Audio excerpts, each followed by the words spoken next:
everything I learned from my past of working with my hands and then trying to get away from that and doing a lot of intellectual work when I was working in a laboratory for a while. And then why I left the laboratory was, my God, I've got to get back in the world. Like, should I grow food? Should I be a farmer? Like, what should I do? And that's acupuncture is like, man, you get to do mental work. But if you want to kind of like in your day job when you're treating patients, make it more of a trade. I'm Michael Max, and this is Geological. One of the curious blessings of COVID and the now 2 years of profound change in our social environment is that I've gotten a clear glimpse of my own fear, hatred, envy, and greed. These all too human emotions aren't invited into polite society or conversation, and I usually reserve these for my projection onto others with whom I have a bad opinion of. They're potent fuel for creating a kind of distance that takes me away from these uncomfortable feelings and allows me to paint those I dislike with an easy acrimony. It is uncomfortably humbling to watch with a sense of smug satisfaction my hatred emerge through sarcasm and belittling when I strawman the perspectives of those I take pleasure in disliking. I let myself off the hook of attending to the unripened, underdeveloped parts of myself by demeaning or belittling the achievement of others using envy. This one is particularly toxic as it has me standing up with excuses for my own lack of capacity, laziness, or lack of skill. Where I should be taking a lesson, instead, I'm squandering an opportunity and turning a blind eye to my own complicity in the matter. It's easy to look out into the world and see the poisonous damage of greed. It's harder to look within, where I find an insatiable desire for more of what I like that has me on a constant edge of discontent, like a carrot in front of a donkey, just a little further to get more, just a little more to be better. I find it hard to ignore the constant gnaw of dissatisfaction with the current moment, the way I easily turn my attention toward what is lacking rather than attend to what's actually present. The problem with greed is that I fail to recognize the resources already at hand and instead focus on the lack. Perhaps this is the worst of sins, as it so easily in turn gives rise to hatred and envy. No wonder wrath, envy, and greed are counted among the 7 deadly sins. They all take us away from a more naked and undefended engagement with the transformative powers of life. They are an armoring that hardens the heart, limits the vision, and dulls the mind. And here's the biggest problem. Hatred, envy, and greed, they feel good. Hatred can bring up a righteous anger that gives the illusion of creating progress in the world and changing it for the better. Envy creates a sense of superiority that hides our faults from ourselves, and greed dulls the perception of the suffering of others. The gift of isolation from COVID, along with the acrimonious culture wars, have not made me a better person, but instead revealed the weaknesses and limitations that I mistakenly had taken as virtues. It's unsettling to say the least, but then liberation usually entails stepping into a greater sense of responsibility, and it's disorienting and uncomfortable to no longer be able to lean on my limitations and call them a strength. How about you? As we enter the spring of the tiger year, what did you believe 2 years ago that today you no longer believe? How are you different in ways that you could not have foreseen? And more importantly, do you spend more of your time standing against what you hate or standing up for what you love? I shouldn't be too surprised that things rarely work out the way I imagine they would. I'm often wrong enough that at times I wonder how it is that I'm living the life that I am and not out in the street in rags. I suspect I'm often wrong because I have an idea and I so very much want it to be right. And that, in turn, blinds me to the resources and opportunities that might be right in front of me. Being a human living in the middle of the influences of heaven and earth, it's no easy endeavor. Our hearts get broken, our dreams at times smashed, and yet, as Lillian Bridges would say, we have a Ming, we have a golden path that's ours to unfold and to follow.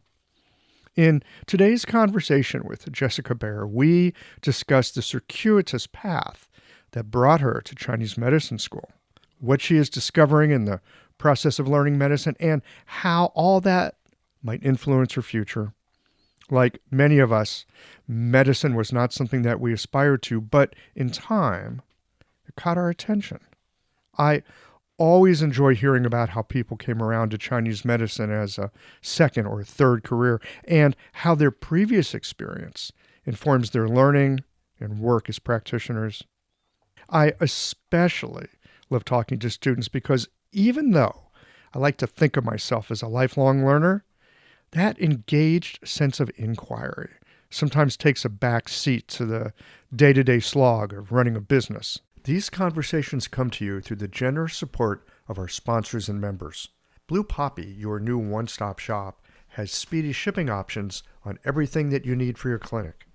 It's Women's Health Month at Mayway Herbs. Check out their new website for learning resources on helping women with herbal medicine. Are you a creature of habit? How about making a change that helps your patients and the planet with AccuFast needles? And later in the show, raising your fees doesn't have to be a difficult process. Jane has helpful suggestions on making it easy and effective. And finally, have you considered that having a thriving, profitable practice is one of the most healing things that you can do?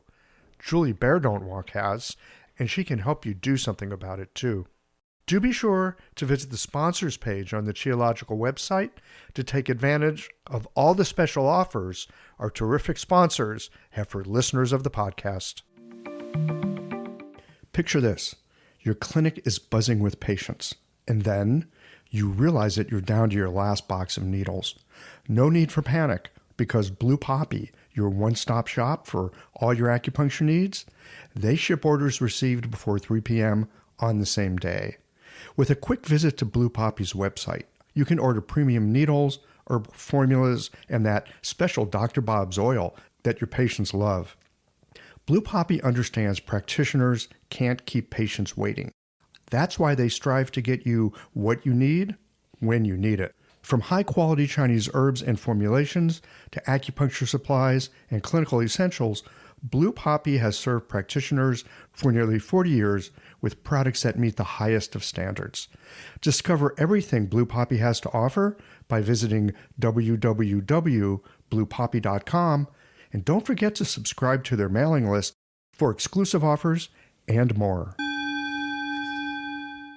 Hi folks, I'm Yvonne Lyle, president of Mayway Herbs. May is Women's Health Month, and as a women-owned and women-run business, we especially love how Chinese medicine can support wellness through every stage of a woman's life. So in this month's newsletter and podcast, we're covering topics like PMS, pregnancy, menopause, and osteoporosis. We'll share expert insights and effective treatment strategies you can put to good use in your clinic. Our Plumflower brand line includes herbal tea pills, tablets, extract granules, and organic herbs, all of which you can find on Mayway.com, and where you can also find articles, videos, and other resources to support your practice. Since 1969, Mayway has been a trusted source for high-quality herbal products.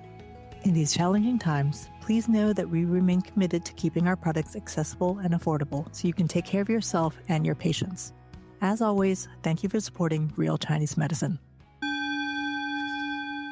Daily habits and routines feel comforting, familiar, easy, automatic. That's the power of repetition. You've worked out the kinks and can do it with your eyes closed. But what if you shook things up? What if you ditched the old routine and tried something new? Hi, I'm John Sten. I've practiced acupuncture for over 30 years, and together with my wife Kelly, we created the world's first eco-friendly acupuncture needle.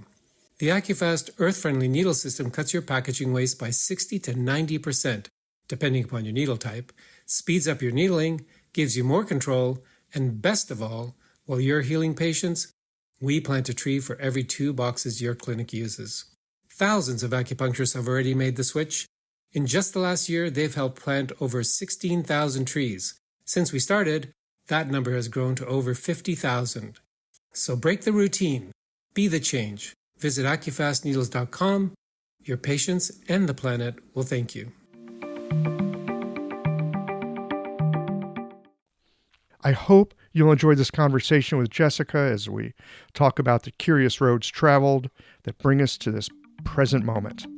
Let's get into it.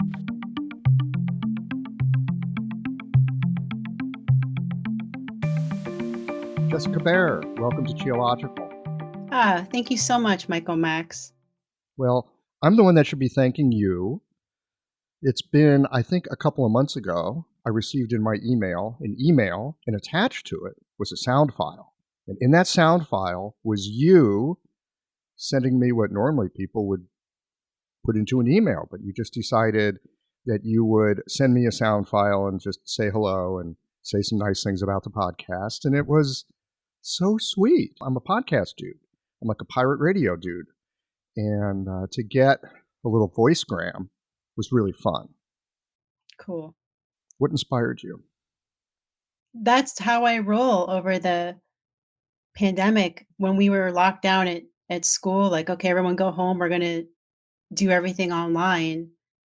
I didn't want to start texting all my inner circle of friends like maniacs. I just don't have a great relationship with my phone in terms of I don't like when it bosses me around. So like if I can just hold it and leave an audio and I can really talk off the cuff about anything I wanted to, I knew that whoever was on the other end, if they were willing to listen, because some friends aren't, they're like, I'm not going to listen to 2 minutes worth of your audio. I'm like, okay.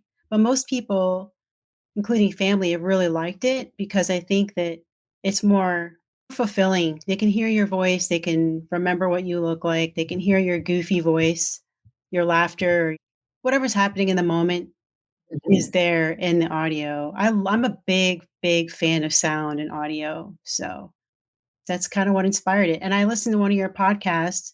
I can't even remember which one it was at this point. I just remember saying, I've got to thank him. I have got to contact Michael Max and just see if he'll listen to a little blurb about. And then it just became yada, yada, yada between us. And so here we are. Yeah, some messages back and forth. So it reminds me of voicemails that I used to leave with certain friends. This is back in the 90s. We didn't have texting. Nope. Many of us didn't even have cell phones. Nope. I remember getting a cell phone like early mid-90s because I was working in high tech, and I was like, "Woo, look at me! I've got a Nokia cell phone." It was really hot shit. But back then, you just had voicemail if you're going to leave a message for somebody.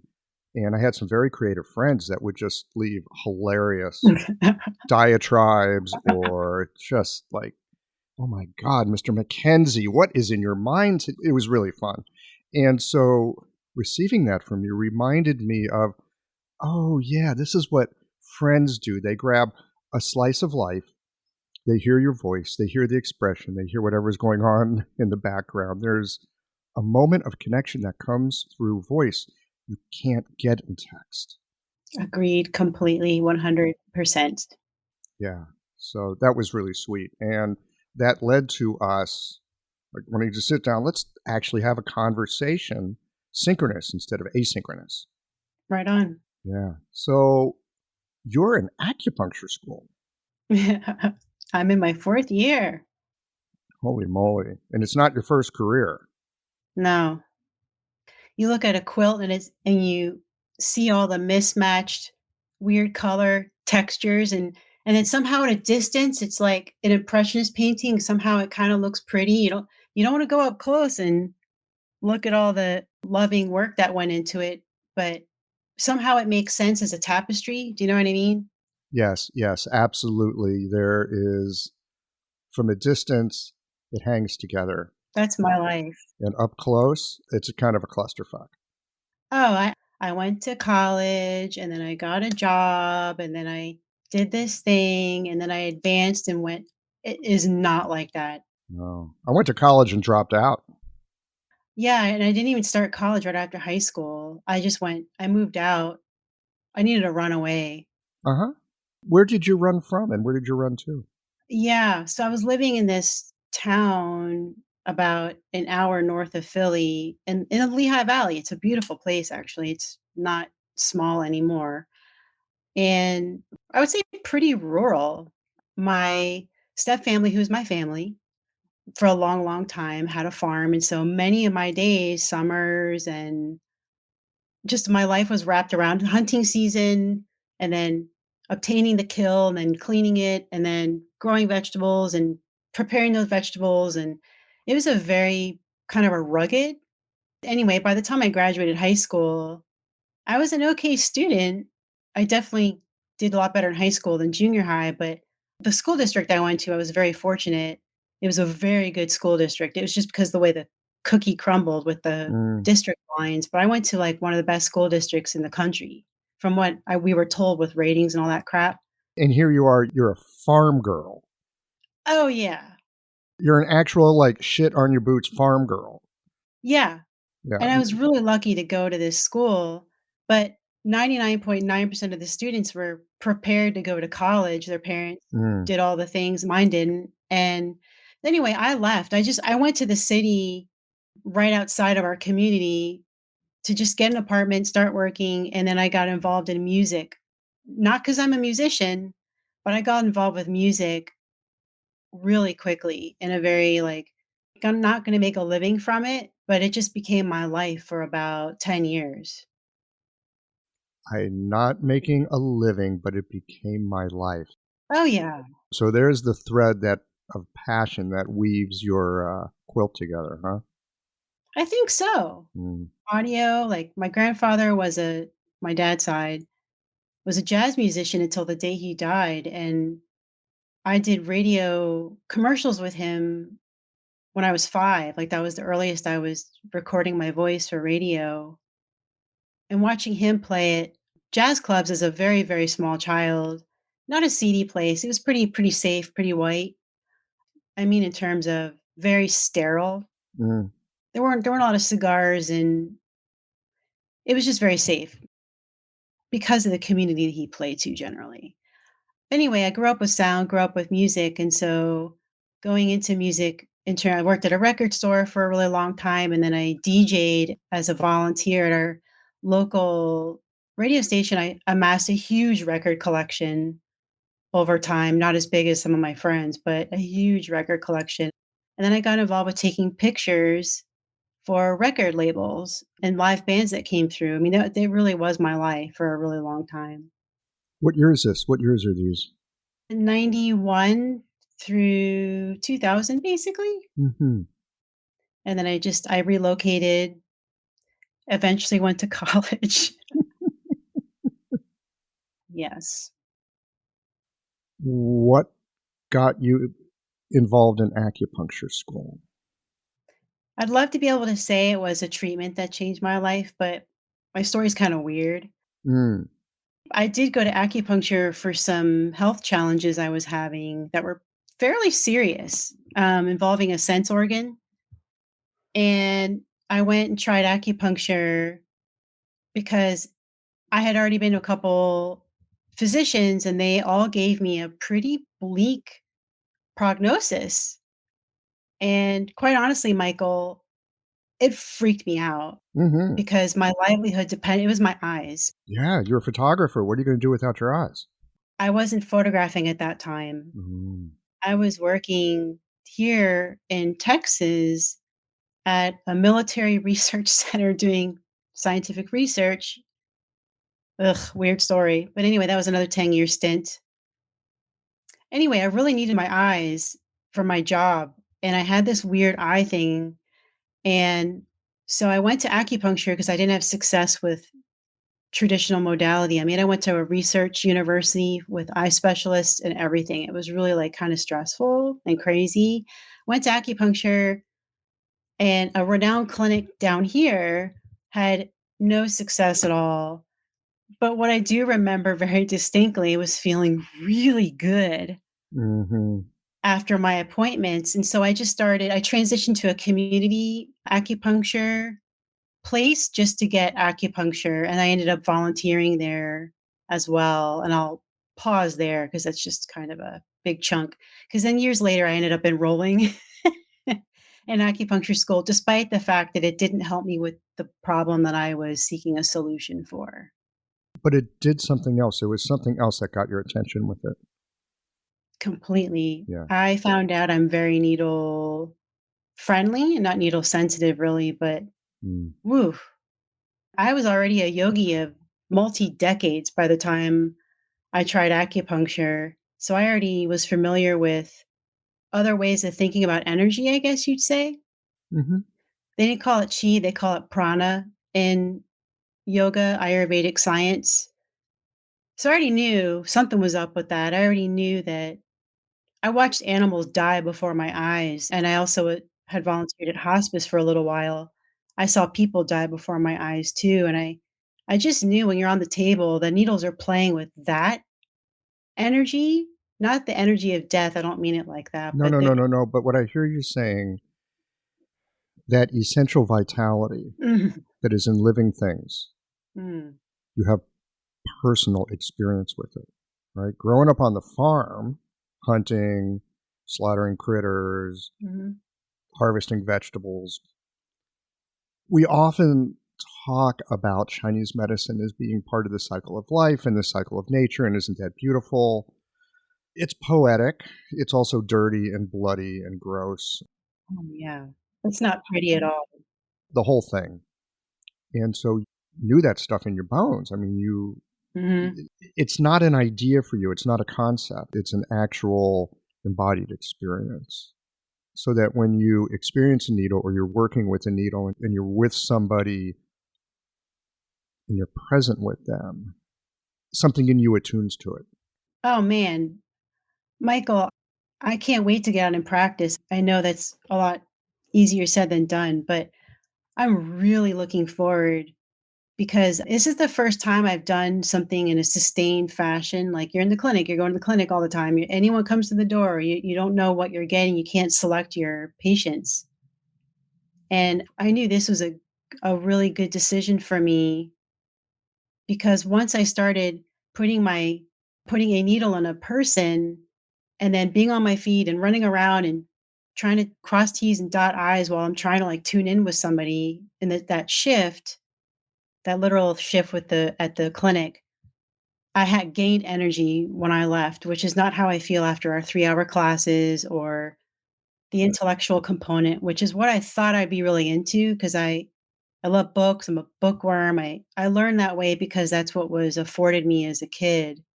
If you didn't read, you were kind of screwed. Like you're never gonna be smart kid unless you read. So like, Well, reading is magical. yeah, it is. Reading is just outright magical because you get access to the thoughts of other people. Mhm. You get access to the experience of other people.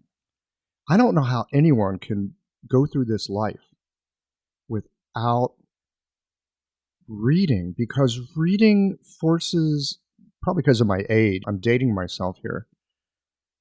Reading forces you to slow down a little bit, to pay attention to somebody else, to consider the words. You can pause, you can go at your own pace. You can like read a paragraph and go, what the hell was that? And reread it 5 times. Then you read it 5 times and maybe you go, oh, so sublime, where you go, I got no idea what they're talking about. I'm just going to go on. Maybe I'll catch it later. I think reading is something magical, really. And when I think about how knowledge and information has been passed along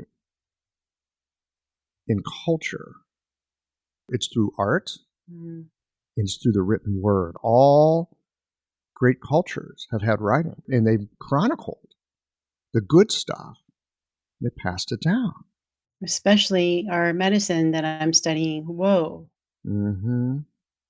I don't have access to Hippocrates. I think the practice part, just kind of finishing that thought, I just knew it was a good decision, this medicine, because when I putting needles in people, I feel something, and I really trying to avoid sounding obtuse about it, but there's some sense of vitality that I'm getting, not from the needle, but from them directly, and Yes, that's right. I feel it right when they come to the door, but I was sensing that as a child, and then when I worked in retail, like so many people have done, you really get in tune with people. I would have either been a priest, a bartender, or a salesperson, which is what I was really successful at because you read people.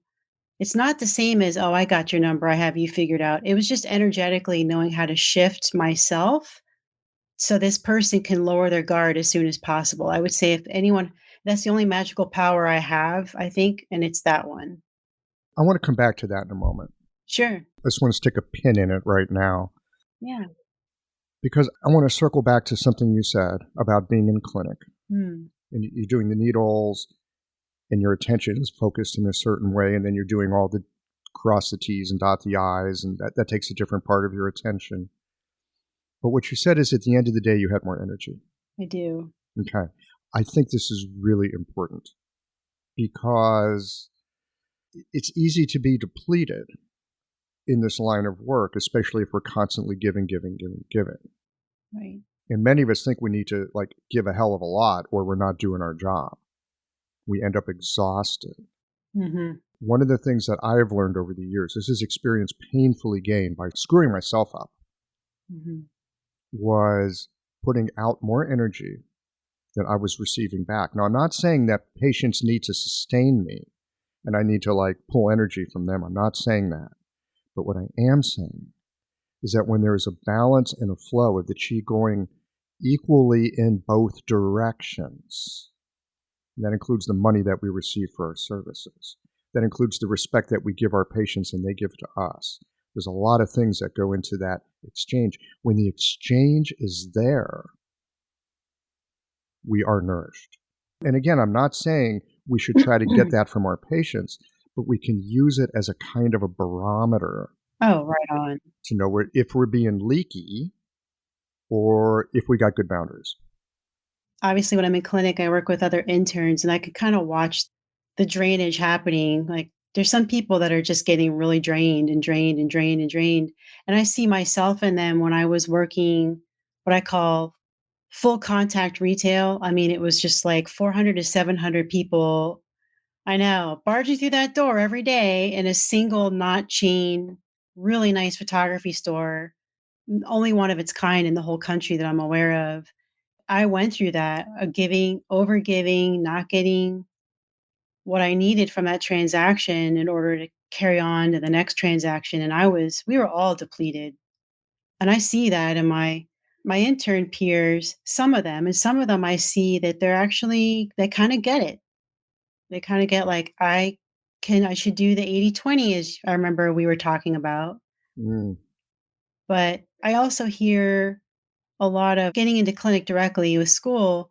You might do 3 different modalities in one session with somebody, but if you know that you're doing it because of the practice, that's where I'm at as a 4th year because I'm getting repeat patients every week. I have people that just come in all the time now, and I have no idea why. We just kinda laugh a lot and I put some needles in. But really, truly, I stopped doing 3 or 4 different things in one session, and I stopped everything that explodes in your mind when you're with a patient. Like, I really wanna talk to them about dietary therapy. They really could use some herbs, blah, blah, blah, blah, blah.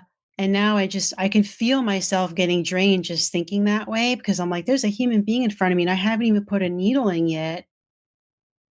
And my mind is already exploding with all these options. And now I just say to myself, if you're going to do one of those things, do it well Mm-hmm. and they'll feel it. They will feel it or not. And they'll tell me. And I always ask my patients, will you please just let me know if any of that just felt just not great or wasn't what you were hoping for? You got to tell me. I can stop anything. None of this is permanent. I can take something out. I can flip you over. I don't care. Let's just be clear. I want you to get a quality treatment, but I have stopped doing a bunch of different things. Well, more is not better. But in school, you think it is like there's like this like do all this. It's very young down here. This school is very young, so I think that's true in many schools. not our school, I mean, particularly, I mean, our Really? cohort is very young. This cohort that we're in, that's what I meant, yeah. Okay. I know for myself, I don't do it so much these days, but I certainly have. When I don't quite feel like I've got a handle on what's going on, I'll throw more whatever at it, hoping something will stick. Yeah. What I didn't know then that I know now is any interaction that we have with people, even if we're doing a tonifying needle, it still is asking the body to do something.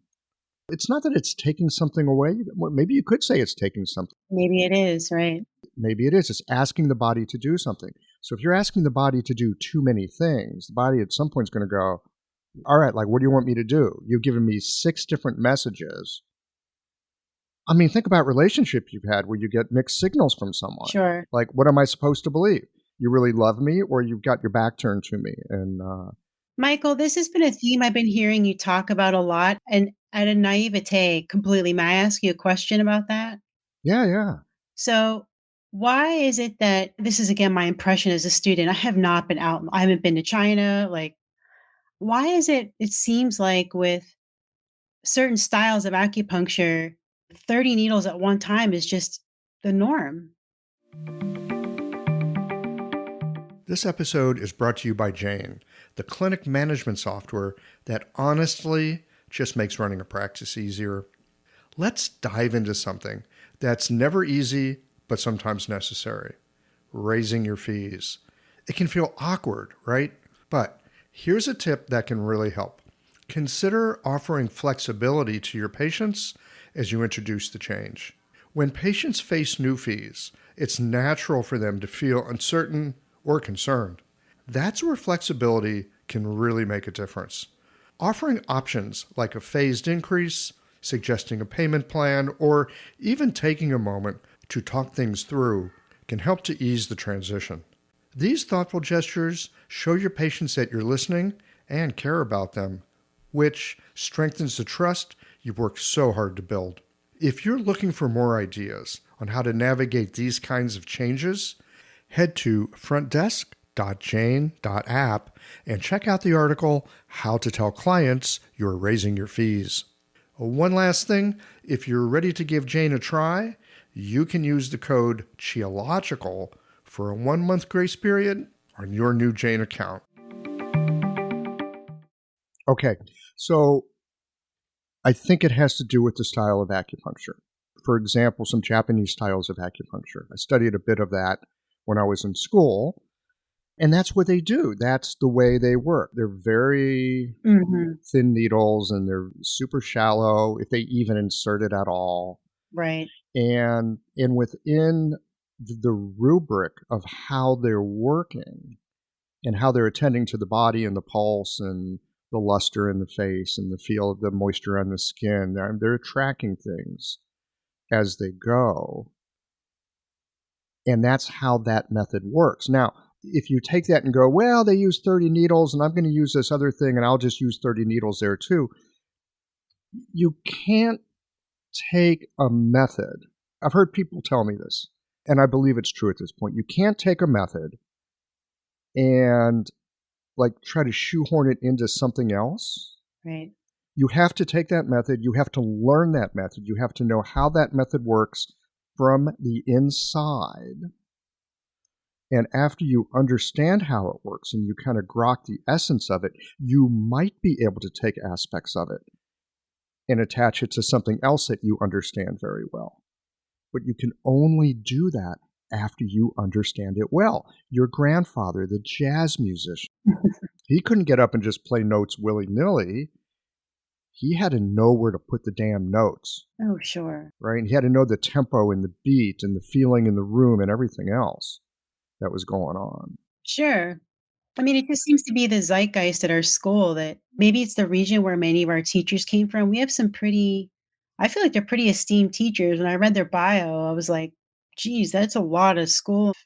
They started a school and they came from this amazing school in China. I was like, how can this be with one human being? But not all of them, but a lot of their style is like they're Chinese and they use a lot of needles. And they're not inappropriate, not in terms of the way, if you know what the needle points are, the energetics, unfortunately for me, it's textbook at this point, but it makes sense to me, but it definitely is not we learn theory about the four needle Korean. We learn all that theory. We get tested on it a little bit. Yeah, but you don't know it. You can't make it work, can you? Mm-mm. Mm-mm. I haven't used four needles in a patient ever. Ever. Four. I'm like, four? Oh. Except for the scalp stuff. I like scalp acupuncture a lot, and I'm taking it upon myself to learn more about that. But Mm-hmm. yeah, four needles just seems anathema right now. But that's, I'm a student. I'm cool with that. I'll be a student for life. It's all right. Well, I can tell you from my experience with the four needles in the Saam system, if you've got the diagnostics to back up how you're using those four needles, it's got firepower. I believe you. I think part of my audio to you was, I need a psalm book. Somebody write Toby, please, if you hear me. We're working on it. Sweet. Yeah, we're working on it. Things take time. Of course they do. Yeah. Oh, I'm so happy to hear that. But, back to what you were just saying with, some teachers use lots of needles. They got heavy stimulation. Some of it is how people are trained and who they are. Right. So when I was in China, I didn't see any light-handed needling. Oh, wow. No, I didn't see any light-handed needling. Okay. And my experience with working with Chinese people, if I don't get massive qi on any needle, on every needle, Yeah. they don't think I know what I'm doing. I believe that. Yeah. So in my clinical practice, the very few Chinese people that will come see me, because they usually don't come see us honky guys, Right. I make sure that I get qi. There's only one Chinese patient that I had where I could just kind of do whatever I wanted, and she was fine with it. But most people expect to get that sensation. And some of that's cultural, some of that's what people have been told. Oh, I'm sure. In some ways, it's a little bit like sales. Sure. You have to know who's on your table. And so if somebody's looking to have strong sensation, Yeah. I'm going to deliver that because it will be helpful for them. They'll feel like they're being attended to. Right. And they know their body. I have to say, man, practice is such a great teacher. My partner jumps off the table if I don't do the most delicate, very rapid, skillful insertion and just don't even touch the needles at all. Just don't look at them, don't touch them. I mean, really, really sensitive. And then I have a patient who's 90 years old in a wheelchair, super frail, and has cancer. And of course, we're just treating pain. Man, I put needles in her, so frail. And she looks at me like, you better do something with that needle. I can just see it in her eyes when I just jiggle the handle a little bit, you know? You're just going to let that thing sit there? Come on, I just girl. jiggle the handle a little bit and she's like, okay, now you're done. And it's her experience with acupuncture. She's like, don't you just put that thing in there and walk away? What are you doing? Yeah. Yeah. Give me some chi, babe. Yeah, and that's cool. It's like, all right. So this comes back to sales a little bit. I want to circle back to this because It's my favorite thing. wonderful. So I want to know more about why you love it in a moment.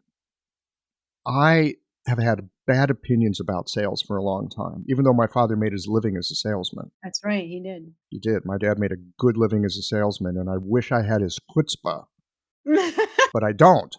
Yeah. My dad is a character. He's almost 90 now, and his idea of a good day was to walk into a place that his competitor sold to, walk out with an order. That was his idea of fun.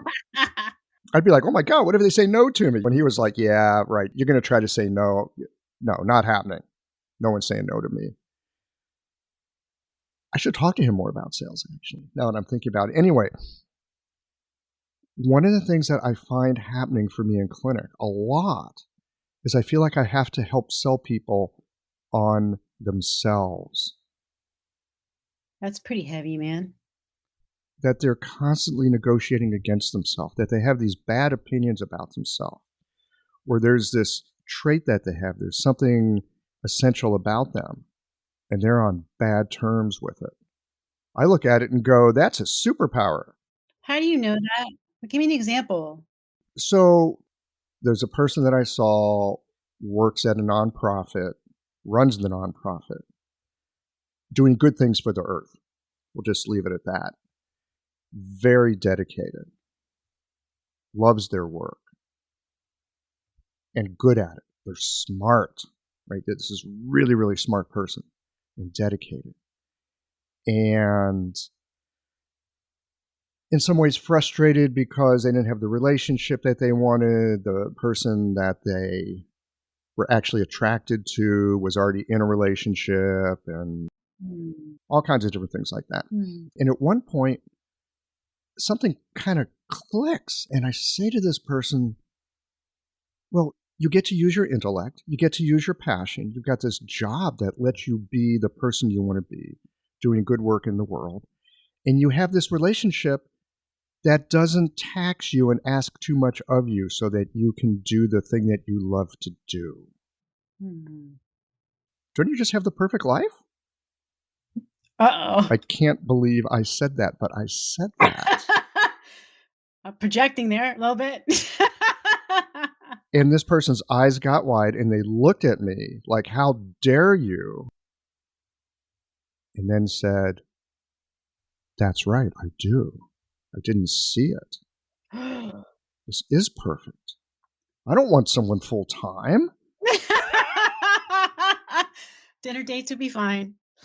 No, I don't give you my phone number until we've dinner dated 12 times. And I've had patients who talk about how they're so detail oriented and they're driving themselves crazy with it. Oh, you mean like monkey mind? That's not the same thing as being detailed. No. It's more like they're very good at planning things. They're like a general. They're like a general. They're like a wood dominant element. I wonder who that could be. They're a wood dominant, and they've got some good earth energy because they're looking to care for people. Oh, but that brings them a lot of trouble in their life because they're always trying to manage this and they're always trying to manage that. Oh. And so this part of them that's kind of a superpower, I'm really good at planning, Right. and I'm kind of dominant, it brings them some trouble in their life.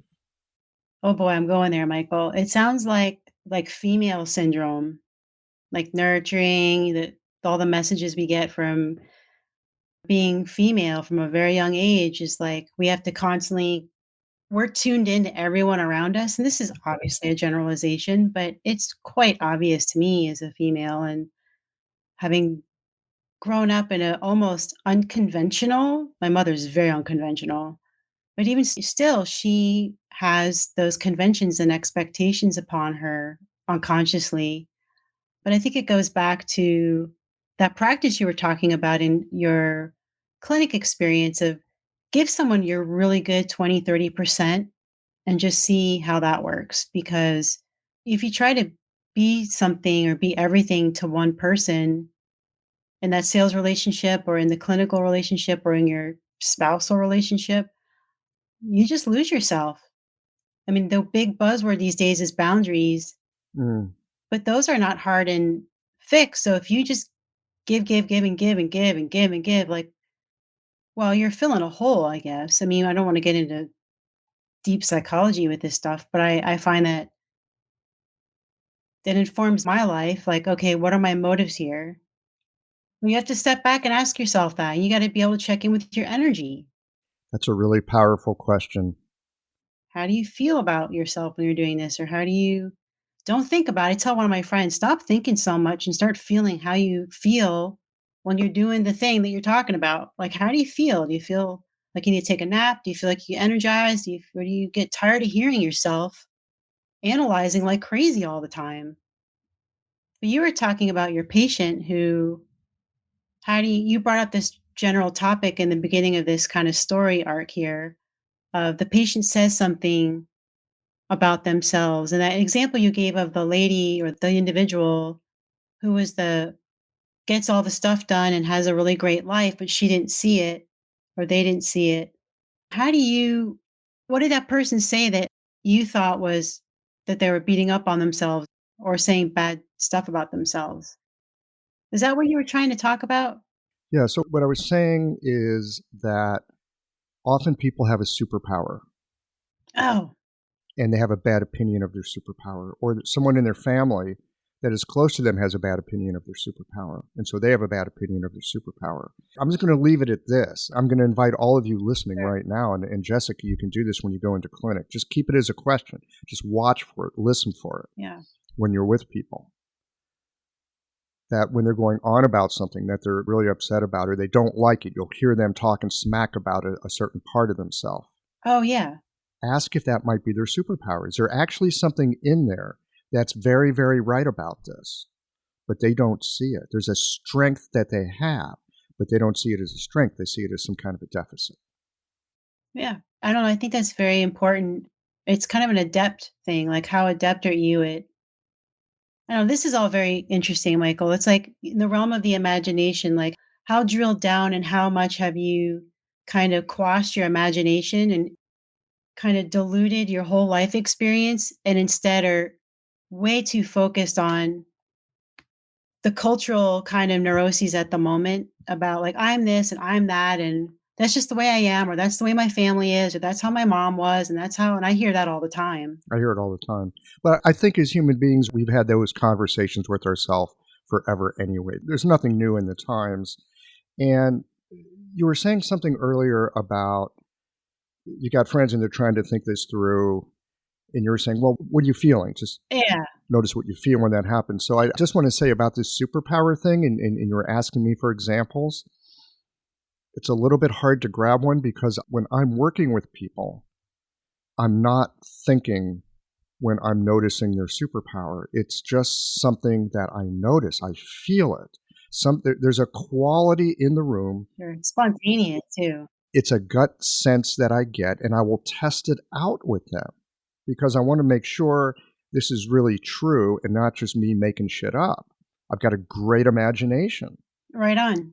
And I'm really trying to help my patients get to their solution, not that they're going to get my solution. My solution's for me.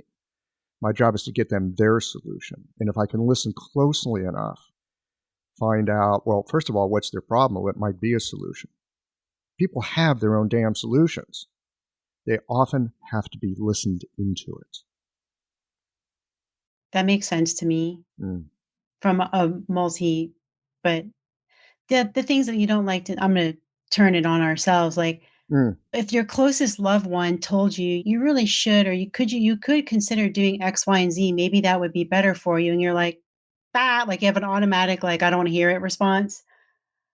And then 2 weeks later, or whatever your time frame is, you look back and think, they were right. I could have considered that earlier. I actually do like the way I feel when I do it that way, whatever it might be, right? I like that better. Our own inner critic is pretty strong. And I think it's stronger these days. I know we've always had an inner critic, but there's something about having these constant, there's a lot of mirrors around us. And I'm not going to say they're false mirrors, but like the media, social media, and the media train 24/7 and all these things, you have these people around you. We have mirror neurons. I'm really super into neurology on my own. I just love reading about neuroscience, but just understand myself a little bit better actually in some ways and understand others. But we have mirror neurons and I think that whole getting back to I know you think about it, you're analyzing it. I say this to my friend, you're really good at analysis, but this person has massive spleen chi issues, by the way. And I learned through Chinese medicine, like, oh my gosh, that's what happens when you have a person who thinks so much through everything. They analyze every decision. Did you like that movie? Yeah, I liked it. It was pretty good. It was a yes, and let me tell you the minutia of every little, and it could have been this way. And if you go on the blog, they'll talk about it this way. Like there's never and I've been friends for 10 years with this person, and now I look at them and go, holy shit. This is what overthinking does. It damages your digestion. Oh my God. There it is. For real. Well, it is real. And this is one of the really fun things about Chinese medicine is we get these ideas and they're kind of cool. It's like, oh, overthinking damages the spleen. Like, all right, whatever. Yeah, right. I guess. right? I mean, when you're in school, you're like, all right, whatever that would look like, I don't know. Interesting, huh? Poetic. But like, and I know for myself, I would grab it as a mental construct and like try to see it in the world. Me too. Me too. That is very different than the experience that you just talked about, where you're not trying to see it in the world. It jumps out and grabs you. It's like, there it is. Like, oh, that's a tree, right? You can look at a tree, you know it's a tree. Oh, that's spleen chi deficiency from overthinking. There it is. And it's no longer a mental idea. It is an embodied experience that you get Oh my God. at a different level. Totally. I have a patient, and the first time I took this patient, the front desk staff came into my room or our treatment room and closed the door behind them and said, "This patient is belligerent. They say nasty things about people. They're rude to the other patients when they're waiting to pay in line or schedule an appointment. They're like, we gave him to you on purpose because you seem like you might be able to handle him a little bit." And they didn't know me from Adam except for like the few times I had walked in there because I was new. And boy, oh boy, Michael Max, this guy sounded a lot like a conversation you had. I think it might have been with Toby. It was a conversation about a patient you had that was so recalcitrant that when you asked him questions, he was so obtuse about it. He wouldn't answer your questions and he was kind of like annoying you a little bit. And you were so polite about it in the podcast conversation, but I appreciated your honesty. This guy is the personification of like wood anger, like the gallbladder, like not the soft, nice liver, not the general that knows what to do and gives you the energy to do it. No, it was like wood anger because I'm very woody. My mother's maiden name is Wood. I think it's hilarious, but I'm a very much a wood element. But man, when I was in the presence of that person who's still a patient of mine a year and a half later, because I definitely figured out how to rein it in. So it's more of a pleasant experience for both of us. But whoa, when I saw that with him, all the things that one of our great foundations teachers mentioned about the wood element in that lecture we had that day, I saw myself in it a little bit. But then when I met that person, I thought, that's like the shadow. That's if I didn't rein in my crap and have a practice every day to take care of myself and manage my energy, that could be me. Like that guy could be my cousin. I mean, he's really, like I said, the shadow aspect of the wood element when you're not taking care of yourself and you're becoming really rigid and inflexible. And I don't know, there's a lot I could say about that patient, but it's been a huge teaching experience. Like my buddy who's the spleen chi damaged by overthinking. This is where I think we have to be careful in our practice. We can learn a lot and we can be helpful to our patients and they can teach us. But this is also an area where we need to tread with caution and maybe get help from time to time because sometimes we really do see ourselves in our patients. Yeah. And our job is not to therapize ourselves or therapize them, No. but to take that recognition like, oh, yeah, that could be me. Oh, yeah, that behavior, I know something about that. Right on. I hear you. For me, what it was is that I totally can see what you're saying, like the whole projecting thing. What it was is a recognition. Oh, this is what can happen if you don't manage your energy very well. He's one of those guys, I'll put it in Huang Huang terms because I have you're the first book I bought that wasn't textbook, the Huang Huang translation of the 10 formula families. He's a picture in there. That patient has helped me a lot. He's a picture of, this is my version of it. It's not literally in the book. Chaihu Shugo-san. That's what I mean by it is like, I see it now and it becomes a caricature. Not that that patient's a caricature, but he helped me form a caricature of who's Chaihu Shugo-san. I do really well on Shayo-san. I don't even need it as much as I used to.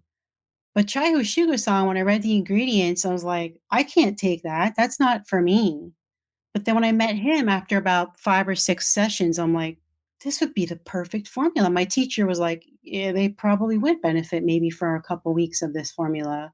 That's what I meant. Yes. So this, I would say, is indicative that you're getting it.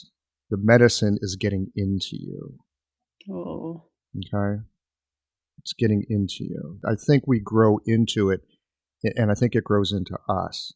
And we do, if we're lucky, run across patients like that one. He's kind of emblematic of a certain kind of person. He's emblematic of an element, certain aspects of an element. He's emblematic of a formula. He's like an archetype. He's an archetype, that's right. There are archetypes out there, and I think it's incumbent upon us in our experience of being practitioners to not take the archetypes that were given by our teachers. I mean, that can guide us, but in a sense, we need to create our own pantheon. It's like, oh yeah, that's Xiao Chai Hu Tang. Oh, that's Shugan-san. Oh, that's Shenling Baiju Tang. Right. I know that girl. Shenling Baiju-san. Yeah, that's her, right? And I think it's really personal. I think we have our own images, our own feelings, our own sensibilities. Absolutely. It's so fun. It makes it fun, actually, and it's going to help me when I'm 20 years from now and I'm like hanging out, needling somebody, because I do plan on doing this until I drop dead. And I know he's going to be in the back of my mind somewhere in like the old library, the dusty library in the card catalog. Dewey Decimal, remember that? I do remember that, but I don't think these people are relegated to a dusty card catalog. I think these are living, informative images. If it's an archetype, then we're talking about neurology a moment ago. It's in your heart. It's in your mind. Oh, absolutely. It's in your brain chemistry. You know how to recognize that kind of an energy.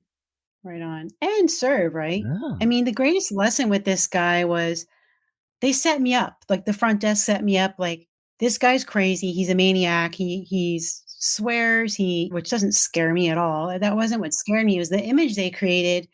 And then after, he's one of those guys that comes in every other week maybe, and he'll say, I'm just here for maintenance. He's from New York. I'm just here for maintenance. And then I said, naively, just being me, I said, maintaining what? Beautiful. Yes. Great question. I love it. Maintain what? And he just stared at me and said, what do you mean maintaining what? And I said, well, man, hey, out of all due respect, I don't know you yet. And you're not just a person off the street to me. You're not a file. I'm like, I have your file. You've been coming here for a while. And I came in early today and I read it. So I see all these things on the way people wrote things about you. And I see some medical stuff too. But why don't you tell me who you are so that I get to know you better? Because that's how this medicine is. And he was a little more receptive to that. I bet that stopped him in his tracks for a moment, didn't it? It did. He gave me some really kind of like a nasty look, actually, but I just kind of laughed and not laughed at him, but like, let's move on. Game on. But it's been really rich. I want to come back to sales again for a second. Nice. Because so many acupuncturists hate sales. I know. I mean, in terms of like running our business, like, oh my God. Yeah. What am I going to do? Am I going to ask for them to pay me? Of course you should get paid. Right. But back to sales. Yeah. Again, I was saying often I find I have to help sell patients on themselves, tender aspects of themselves that they're holding in bad esteem. That's right. There's that piece. But the other piece is what you were talking about, because you were doing this, you said, full contact sales. Oh, yeah. Full body contact sales. The thing that I have over the years come to appreciate about sales is that it is an activity that requires an open heart, an open mind, vivid presence in the moment to who is this person in front of me. The job is not to manipulate them into buying something. The job is to find out, who are you, what do you need, and is there some way that I can help you with the stuff I got? Right on. That's my sense of it. And so I'd love to hear from you what you might say to some of your fellow students who are like, sales, I hate that. How could you help friendly up the listeners a little bit to to sales. Both you and I think it's something important, but a lot of people in our profession think it's getting their hands dirty or they're being manipulative. Asking for payment and selling, we'll make it concrete. Like, let's say you're with a patient and you really see they can benefit from a product. I mean, we have pain patients all over the place, emotional pain patients all over the place, allergies down here year round. Like, how can you, the way I look at it is, how can I not offer something that I have confidence in? It could be a temporary solution, but how about provide some relief? How could I not? Oh, I'd feel like a dirt bag if I didn't mention to a patient. Oh God, I really would. Where they lay down and they're like, "Oh my God, my sinuses are swelling. I can't," or my ears are swelling with flu. Again, they're year-round allergies down here. Austin is a bear with its allergies. It's really bad. I feel like a jerk if I don't offer something. And because I'm in the clinic, hey man, not only am I not making a profit, but I'm paying this school to be here. So really, it's a great opportunity to see how much, just get some practice in showing that to that patient or that client, however you like to refer them, is I really believe in this. And if you feel icky about it, it's probably because you haven't had a job yet. And it's just, I think it's this simple. We haven't had a job in service yet where it was expected and okay. Person was coming in to buy something from you. They walked into the store. So I just say, remember, your patient is a precious jewel, and they're coming in to see if you're a precious jewel for them. And that's the matching of, I see you're suffering with sinus issues. What do you take for that? And they'll say Claritin, Zyrtec. Okay, does that work well for you? Now, if they say it works great, I just leave it alone.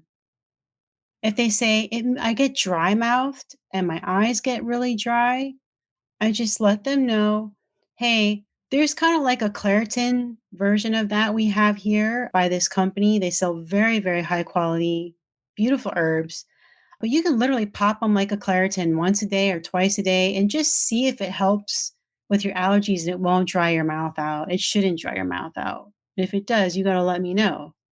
But if you want to try that, you let me know. It's going to cost about, it'll put you down about $25 for 2 weeks. So if it's worth it to you, let me know. I'm happy to get that for you. 50% of the time, they'll say sure. And they smile like, I've been wanting to try natural medicine, but I go to the store and there's so many options and I don't know what to get. So thank you for suggesting something. You fulfill the service. So, one of my favorite herbs is futsa. Right on. And it's one of my favorite herbs because if you need to use futsa, you need to use futsa. You can't pussyfoot around. From what I understand, yeah. And choosing not to use futsa when you should be using futsa, that's a clinical error. And it sounds like this the same with sales, to not offer somebody that might help their suffering when you have the capability of being helpful. That's like not using enough futsa when you should be using some damn futsa. Yeah. How about just taking the AD? There's some people that become close friends with school. It's like a little hive there. You make a couple of friends if you're lucky. And some of them are really struggling from the get-go. The paradigm for getting into private practice for them is they got to find a way of making this super cheap to the public. And hey, man, we have some quality community clinics here. I volunteered for one way before acupuncture school. I saw a high quality experience, and that acupuncturist was making bank. I mean, after 3 to 5 years of investment of like nail biting, am I going to get this to work? But she retired. Mm-hmm. She sold her business. She did really well offering an affordable service. But the model was that to 8 to 10 chairs, that's a lot of work and it's a lot of bending down. And it's a lot of, if that's how you want to practice, you may do really well with that. But the psychology of that is, well, I'm only asking for $35, but you ask for $35 times 10 and you're rotating those people in and out of there pretty quickly. You're making a lot of money. So I hope those people don't feel bad. It's just it's math. It's like, well, I can only see 2 or 3 people at a time, or maybe I only want to do one person at a time. And if you offer them that quality of service, they're never going to get that in a conventional model. I mean, that's why people are going in droves to functional medicine doctors because they're sick, they're not getting any solutions. And then I say to my fellow peers, do you know how much it costs to go to a functional medicine provider? Crazy big money. Hundreds of dollars. Hundreds of And dollars. Do you know why so many people are going to functional medicine doctors and why so many acupuncturists are starting to study it? because of supplement sales, I'm guessing. This is going to be inflammatory as hell because we don't understand our own medicine. Well, I imagine that's part of it. Yeah. I don't think we understand our own medicine very well. If we really understood our medicine, and it takes a long time to understand it too. Right.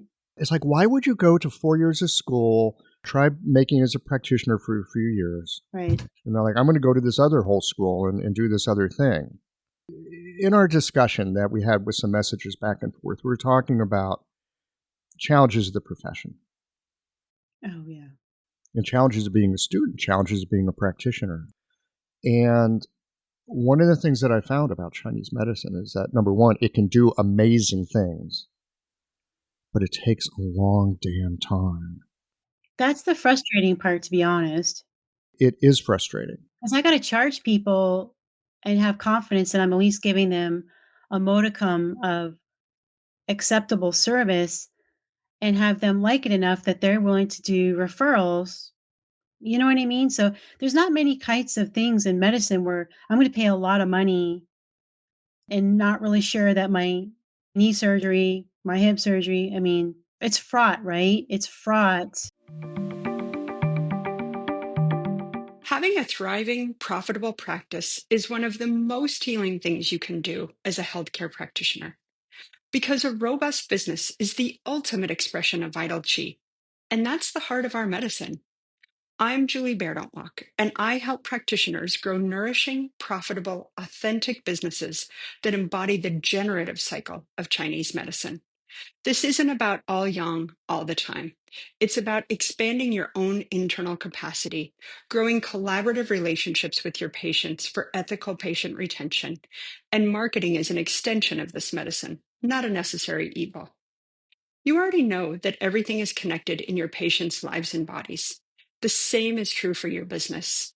When we align your systems, your schedule, your pricing, and your offerings with you, we create flow, which means more spaciousness, more impact, and more joy. When you are in the flow, fully resourced in terms of chi, time, and money, your business becomes a source of healing, not just for your patients, but for you. Let's grow something rooted, radiant, and real. Visit lifeflowconsulting.com to learn more. Well, people are looking for results, and they actually don't give a shit about acupuncture. And they don't care about herbs. They just want to feel better. I mean, people like to say they like to go to their acupuncturist. Maybe, I don't know. I think in my experience, people just want to feel better. Sure. And if we can help them feel better, well, they tell their friends and eventually a practice builds. But I want to come back to why I think it takes so long to learn this. Yeah, please do. Because I Yeah. hope it doesn't take forever because like I want to make a living so I can help people. It doesn't take forever, and you already know sales, so you're going to do fine. Because an important piece of it is how you are with people. Of course, people want results, and you have to get that. But the other piece is if people see, if they feel seen, if they feel heard, if they feel comfortable, if they have a sense of trust, and you're getting results, of course they're going to see you. But back to why I think it takes so long. I've been at this game for 20 plus years to the point where I can't remember how many years. I've been in this like plus 20 and under 25. I can't remember anymore. Age. All good. I thought I would know a lot more about Chinese medicine at this point. I really thought I'd know a lot more than I do. Do you have a forte? Just something that you really like to do that you are good at? I'm curious. I'm not saying that I'm not good. I'm just saying I thought I'd understand it all better. at this point. The other thing is, I've learned way more about medicine than I ever thought I'd learn as well. Both these things are true. There is that piece that the more you learn, the more you realize, oh man, there's a lot I don't know. Oh, God, yeah. So there's always that. And I think it's important to cut this line, so to speak, so we're not like narcissistic, like, oh, I know this shit and y'all should come to me. Yeah. Oh, God. Yeah. And then the other side is, well, I don't know anything. Why would anybody come to see me? No. Oh, God, no. So, no. As a student, I'll tell you right now, because I got to ask you this question. Yeah. So, I'll start off by saying, I already know what I'm good at. And I'm not talking about like every time that person comes in with that problem. I mean, like, I have a certain level of confidence around two things, just two. When you were in school, when you were done with your clinical stuff, did you feel very comfortable with one or two things? And I'm not talking about getting immediate results like Yeah. in one session, but maybe an improvement after one session. Yeah. Yeah, that's where I'm at. And that's why I say to my fellow students, like, hey, man, don't worry if internal medicine is like really confusing you right now. Maybe you're really good at neck and back pain, Mm-hmm. and maybe you're really good at setting the tone for a patient where they actually they came in the building a mess, like like they can't even like find their wallet. They're like, I left my wallet in the car, and their head is like nowhere. Their head's somewhere, but they're completely disembodied. That's what I see Mm-hmm. all the time. Disembodiment everywhere. And they walk out of there very tame and very calm. And I say that to my fellow students. If you notice that, okay, you're onto something. Keep going. Mm-hmm. Or if you like, well, they're like, my wrist feels better. I have a little more mobility. Keep going. Go there. And Keep going. Yes. it's not an ego victory. It's a win-win that you did something right. Pay attention, because maybe it won't work. I think it's important to pay attention to what works. Not in the way of I'm talking people into it. Look, see, it works. Isn't that cool? But just like, Yeah. oh, it works. Oh, your wrist is better. Okay, good. How do you know it's better? Well, I can open up a peanut butter jar now. Okay, great. It really helps to kind of anchor a person's experience, and it helps me as a practitioner to know how specifically it's better. Because if someone just says, oh, my wrist is better, that means nothing to me. Not helpful. How is it better? That's helpful. It's not waking me up in the middle of the night anymore when I roll on it. Exactly. It's like, okay, great, we're making progress. But back to your other thing about what do you do when you first get out? And Yes. because, yeah, you learn a hell of a lot in your first 5 years. Holy smokes. That's why so many people wash out. Yeah, don't be nervous. You'll be fine. In fact, all y'all listening, you'll be fine. You just have to keep going. You have to keep at it. And if you don't understand what's going on with someone, well, you just need to like crack a book and double down on it. I had a conversation with Steve Clavey maybe a year or so ago. We were talking about the reprint of his Fluid Physiology and Pathology. Truly one of the great books on Chinese herbal medicine. And we were talking, I can't remember if it was in the podcast or if it was after the podcast. And he was talking about like stages of being a practitioner. When you first get out of school, there's actually a lot of information in your head that you're not going to have in 5 years because you've been in the school environment, and in some ways you're never going to be smarter. It's fresh, yeah. Right? Condensed, fresh encyclopedias walking around with legs. Yeah. And trying to figure out, how do I apply this? Right? That's the other piece. But one of the things that he talked about is often people in that position, fresh out of school, they'll take more time with their patients. And there's a certain kind of person who likes being paid attention to. They're happy to sit there, and if you give them an extra 15 minutes, they're thrilled. They like that. And so often they'll end up seeing newer practitioners. They gravitate to newer practitioners because newer practitioners have this kind of openness to that kind of exploration. As you get your archetypes down, as you get your chops down, as you understand, like someone walks in and you notice how they're walking, you go, I already know what I'm going to do. Uh-huh. Right? I'm going to sit and talk to them for 5 minutes just to rule out and try to disprove my idea, but otherwise I know what I'm doing. We get to that point. Someone walks in, you look at him, you go, that's Mr. Chai Hu Shugan-san. Mm. Okay? we get to that point, we don't need an hour with a patient. We don't need a half hour with a patient. 15 minutes, I'm ready to do a treatment. Let's get on it. Wasn't that your experience when you were getting acupuncture? When you were before you became a student even, didn't somebody just ask you a question, like, "Do you sigh?" or something like that? Yes. And they like, "Get Yes. on the table." Exactly. Yeah. This guy who was from China, he'd been a doctor in China forever, but he was looking to get a license in the States. He asked me one question. Do you sigh a lot?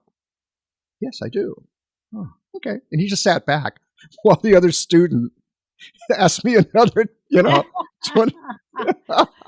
Anyway, It's hilarious. what happens is as we mature as practitioners and we need less time with people, we start attracting the kind of people, they don't want to spend an hour in our clinic. They've got a busy life. They want to get in, they want to get treated, they want to get out. That sounds like heaven to me, by the way. Doesn't it? It does. I love listening to people, but I love the idea of like, "Oh, we only have an hour? Shucks. I'll see you next time." See you next time. I'm like, that's the part about sales that's been really helpful is one thing about I noticed with a lot of students is this, they let the patient manage their time, so they go over. Oh, not good. You'll be exhausted at the end of the day.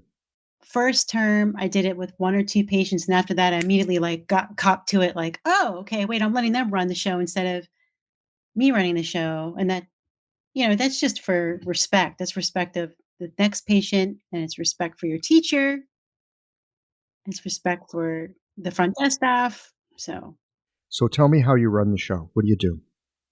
well, I do have a lot of patients that really clearly need to be heard and they really need to be listened to. And they will talk and talk and talk and talk and talk. And if you're not careful, 20 minutes, 25 minutes slips by and you're new and you need more than 20 minutes. You might need that amount of time to put the needles in because that's what happens when you're in school and that's okay. What you do is, first of all, before you open your mouth and interrupt the person, because sometimes you have to. Mm-hmm. I have patients, I have to interrupt.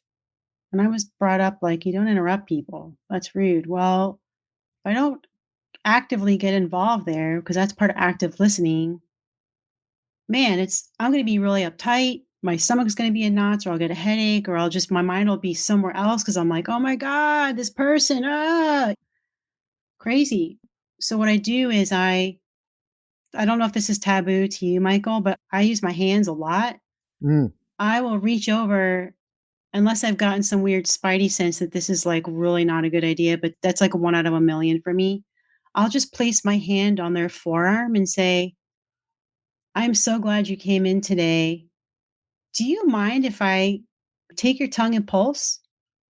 Do you mind if I make a note of where we ended with this conversation and we started up maybe on the table, restart on the table, or maybe the next appointment? I'd really love to be able to treat you today, and I sense that you have a lot that you need to get off your chest, but how do you feel about that?"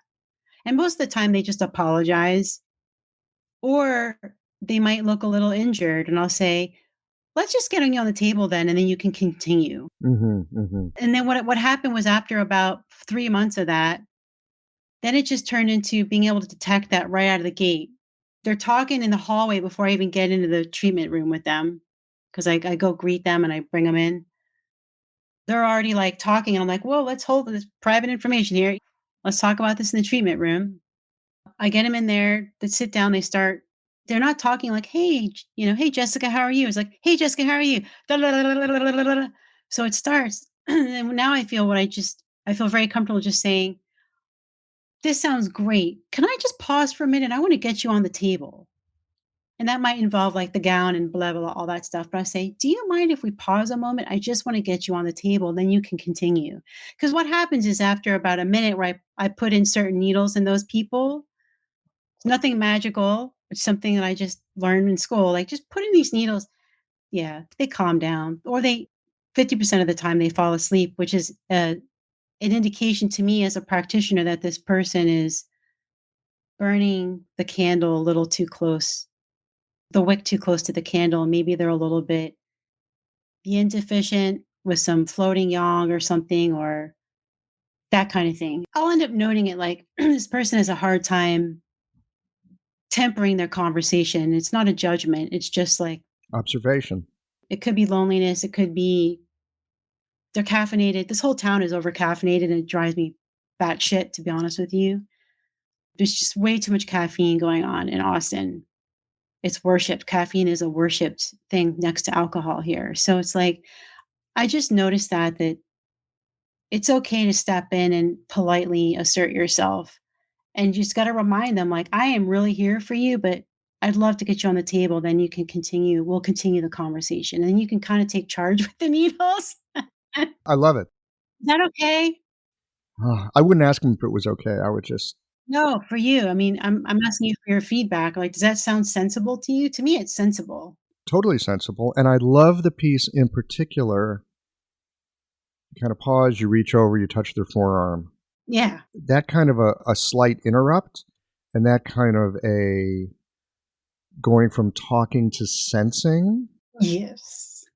I think it's really helpful. I do that all the time. It's why you get them on the table, you look at their tongue, you feel their pulses, maybe you listen to some other rhythms in the body, you got your hands on them. Now we're talking at a different level.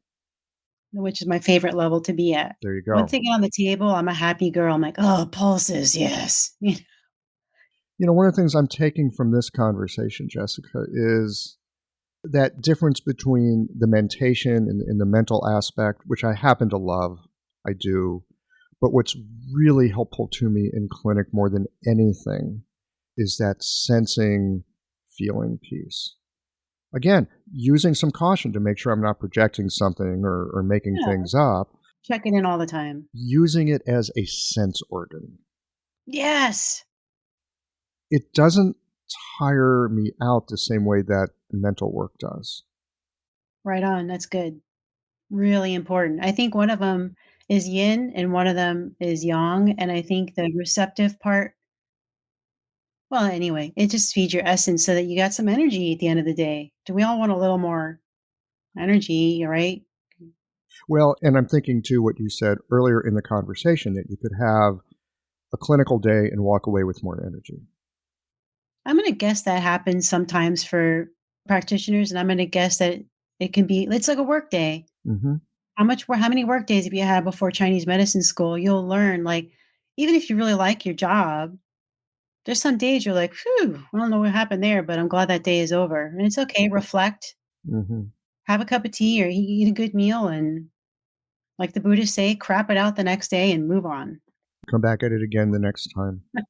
Yeah. I have found, you were talking earlier too about 80-20, and this has been a lesson that's been a long time learned, that some people come in and they just don't have that much energy to put out, or they're held in reserve. Mm. I feel like they show up, I'm going to say 10%. A patient? Yeah, a patient. They'll be like giving me 10% of what I need to work with. They're like, I feel like I need to get in there and dig it out to be able to help them. Yeah. And I used to do that. It'd be like, oh, they're showing up with 10% of their energy. I used to go in with 90% to make up that difference. I would be exhausted and I wasn't helpful. What do you do now? I kind of want to like put you in the hot seat on that. Yeah, put me on the hot seat. So here's what I do, and I found it to be really helpful. I look for an energetic match. They're showing up with 10%. I'm going to show up with 15-ish%. It's not that I'm holding back, like, oh, you're holding back on me, I'm going to hold back on you. It's not that. It's just they're coming forward with a certain amount of chi. Yep. If I come out with more than what they're roughly putting out, they're probably going to withdraw even more. Sometimes there just needs to be a space in between people, and you just have to recognize there's a space. I'd be as attentive as I can. It's like hanging around with cats. You can't go grab a cat. You got to let a cat come to you. And if you quiet down in a certain way, certain cats will come to you. Other cats are not going to come close. Forget it. It's the perfect metaphor. But if you quiet yourself a bit, and then sometimes people will come out a little bit more. Maybe they need to develop some trust with you. That's right. Right? And so I look for that energetic match where I don't feel like I'm overstepping, and I'm looking for signs that they're not retreating. Can I ask you a question? Sure. In those instances where, let's just say it this way, there could be a myriad of reasons that person is quiet. Mm-hmm. None of my damn business. But I'll tell you this. Well, I want to ask you this. Mm. Don't you think that if you match their energy and then you get them on the table, I know that's the running theme for me. I do like getting people on the table. Mm-hmm. Yeah, that's our domain, baby. That is our domain. Mm-hmm. But don't you think that because it is an exchange between one human and another human, which is why our medicine is so precious compared to other forms of medicine currently being practiced, we are touching people. Mm-hmm. It's not icky. I'm putting a hand on a spleen channel and I'm palpating. But don't you think with that instance, in that kind of situation, the needles are like they're a vessel between the two of you. And oftentimes people that are super quiet or reserved or whatever the word we want to describe, the needles will help them or help me or help the situation. There's somebody, they'll say something, and then you could just, or, oh, thank you. I'm glad you asked that. Or it just is nice, this soft, it could be this very nice energy where you're like, wow, I got rejuvenated by that. Yes. I think getting the right needles in the right place. And you do that without getting the feedback, right? Because they didn't talk much. No, but we get feedback. Because even if they're not being verbal or they're being withdrawn or whatever, you can look at the complexion of the face, you can feel the pulse, you can look at the tongue. Whatever markers that you use for understanding what's happening in that space of sensing will work. And you can rely on those to guide the treatment. You don't need to use your mentation. In terms of the needles being a vessel between us and our patient, yes, to some degree. But I think more importantly, I think vitally importantly, it is a vessel for them to be in touch with themselves. Yeah. And I like to leave me out of it as much as possible. Yes, I think that's extraordinarily mature and really, really oftentimes ungrokkable to a beginner. Maybe massage people understand this or old school osteopaths. The only reason I understand that, and this might be like a nice full circle for us, Mm. is the only reason I get that is from my prior experience in my life around work, around relationships. Like, wow, whenever I gave out more than what was warranted at that moment or warranted in this exchange, the more I tried to overdo it, Mm-hmm. it didn't work. I just got drained and then I became resentful. And I could see that happening with any kind of profession where you're the goods, Mm-hmm. you're it. And so I just say to my peers, kind of sounds corny, but work on liking aspects of yourself. Maybe work on why would I want to come to me? And really put yourself out there. Like, gosh darn it, I'm a nice person. Well, maybe you are. Mm-hmm. That's an asset. Or, I'm really great at keeping a schedule and I'm very prompt and I will never disrespect somebody's time. Fabulous. Find something about there's a lot of self doubt and a lot of negative talk. Maybe it's just the way the pandemic has affected student life. I don't want to put my finger on it, but what I will say is there's a lot of people that their self worth is frighteningly lacking. And I'm hoping that the grueling, you got through school, man. If you get through Chinese medicine school, dude, you can get through a lot of things in life. Yes. It's not for the weary, it's not for the meek of heart. And I'll say this as well. And again, experience painfully gained. If we are looking for our patients or the results of our treatments to boost our self-esteem, No bueno. no bueno. That's not going to help you. You're not going to get it. And it's not good for your patients. It's a burden on your patients that they do not deserve. Our job is to help hook them up with themselves. We're there to be as present as we can be because that's helpful. But their healing is their healing. People say this to me all the time. You got rid of my back pain. It's like, no, I didn't. You did. You got rid of your back pain. Oh, yeah, I get that. I had experience directly with that where I thought, oh, yeah, we did something. And I did say to them, like, well, I'm glad that helped. But I did say, that means your body knows how to heal. So if you feel something weird and craggly coming up again, you can come in before it becomes really painful and then we can really help your body. Hmm. But yeah, you started saying that years and years ago before Geological, the other podcast you had.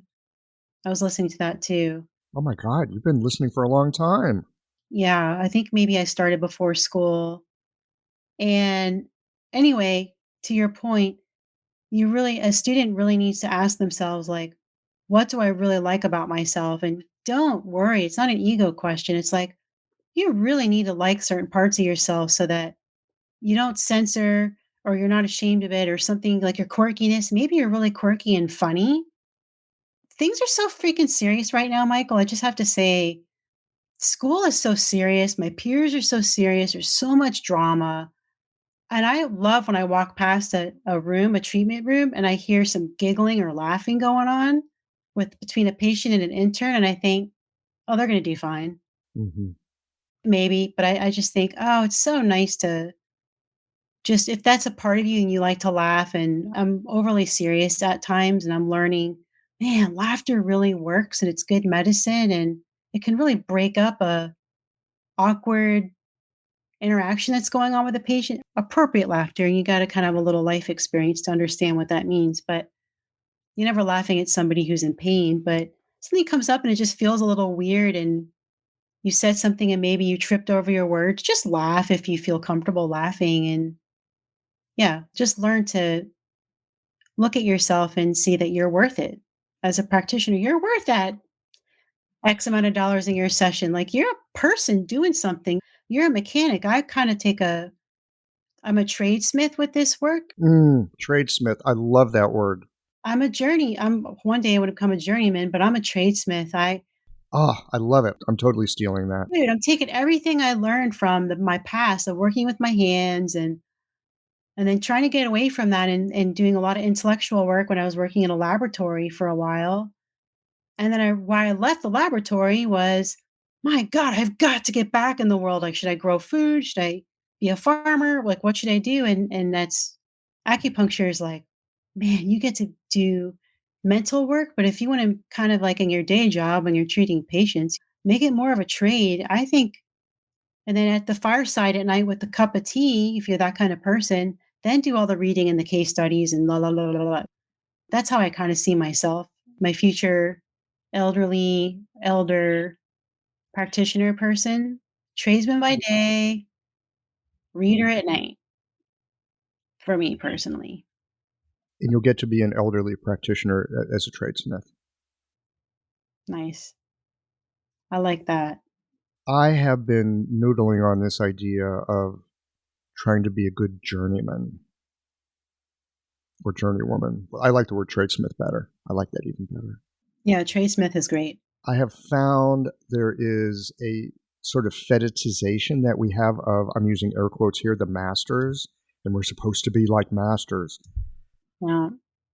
I'm not interested in that job because I also want to be a husband and a father, and I want to be able to play some music, and I want to be able to write, and there's other things that I want to do. I don't want to be doing medicine all the time. And I like a life that's pleasant, and often to become really masterful at something, you've got to go through horrible times like Zhang Zhongjing. Yeah. I hope I do not have to live through this. I mean, pandemic is challenging us. But if I have my druthers, I'd rather not live through a time where I'm forced to become a master. I'm totally happy to be a good tradesmith. Good at what I do. Capable of doing quality work. I know my tools and I can use them well and be of service. That's enough, That's right. you know? It's not only good, but there used to be a saying that's out of reach for the newer generation, so I'll reintroduce it if I can. Good is good enough. Good is good enough.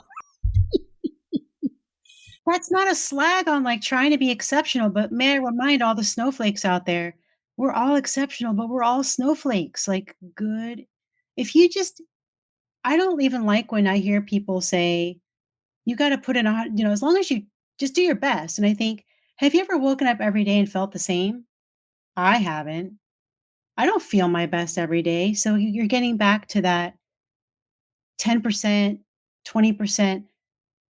I'm a human being, so you got to take care of yourself. If you're going to be a tradesmith and your craft you're choosing is to meet people and be on your feet and treat people with this physical, some aspects of the medicine are very physical. We do Tuina at our school, Tuina, and you do your cupping, you do your gua sha, whatever, moxa. And I just look at it like I don't have to be my best. I just have to kind of acknowledge where I'm at that moment, and whatever I'm doing, I just focus on it with the best of intention. And you know what? Most of the time it turns out all right. I didn't talk myself out of like, I can't do this today. I got to call in, or I can't, you don't have to be your best, because if you feel like you have to be your best, you're not going to show up like 3 out of 10 days to your job. So you know what separates a professional from an amateur? No.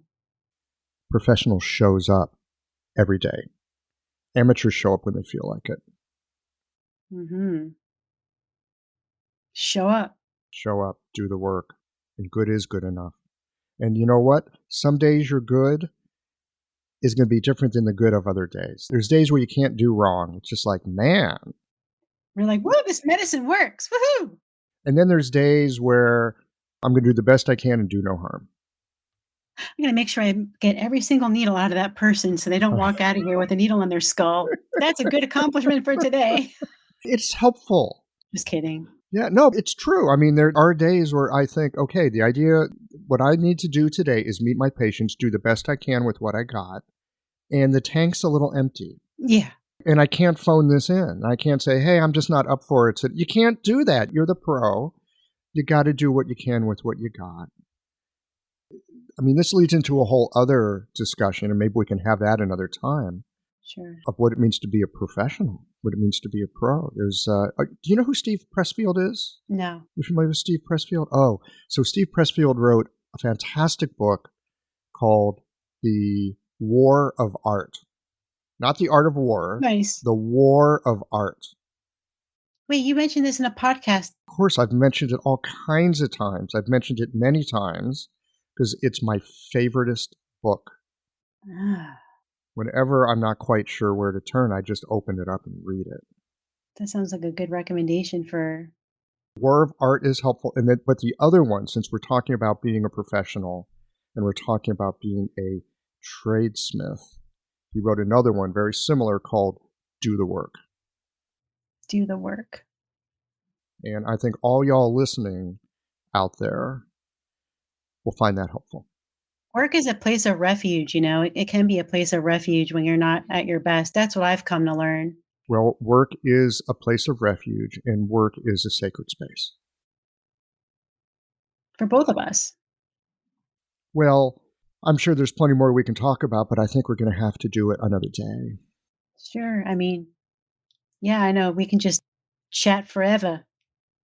Anything else that needs to be said before we wind it down for now? No, just go easy on yourselves, people, in this trying time, and just try to adapt, and remember that a lack of imagination is like it's like a tea bag without hot water. Don't get too information overloaded. You need to spark the imagination once in a while. I think that's what's going to get us through. You got to be irrational once in a while, in the artistic sense of the word. That's all I have to say. I'm saying that for myself too. I appreciate that. Thanks so much. I'm looking forward to the next time. Me too. Thanks, Michael.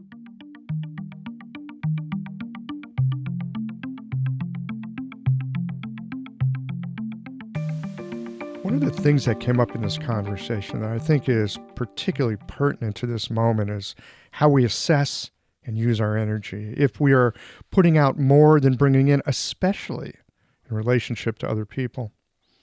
As professionals in the healing trade, it's an occupational hazard to overextend ourselves emotionally and physically. Too often we take pride in our, air quotes here, caring. That's actually not so helpful for patients as it robs them of the opportunity to step up and take care of themselves. And the side effects of overextending ourselves will over time prevent us from doing our work if we can't find a way to live in harmony with the natural give and take flow that all healthy ecosystems embody. This 2 years of COVID has been quite an initiation, and not that everybody gets a trophy kind of challenge, but more like what dead wood that no longer serves you has been trimmed away sort of challenge. As ever, I hope that you have found today's conversation to be helpful and to illuminate something in you that you hadn't realized previously about the medicine that we practice. Well, here we are at the end of this episode. If you've listened up to this point, you're either a rabid fan of Qiological or the forward button on your podcast player stopped working. If you are indeed a fan of the podcast, you can help us to bring new episodes to our community of practitioners by supporting us with a membership or a one-time contribution. Details, of course, are on the website. That's it for today, friends. Join us again next Tuesday for another thoughtful episode of Qiological.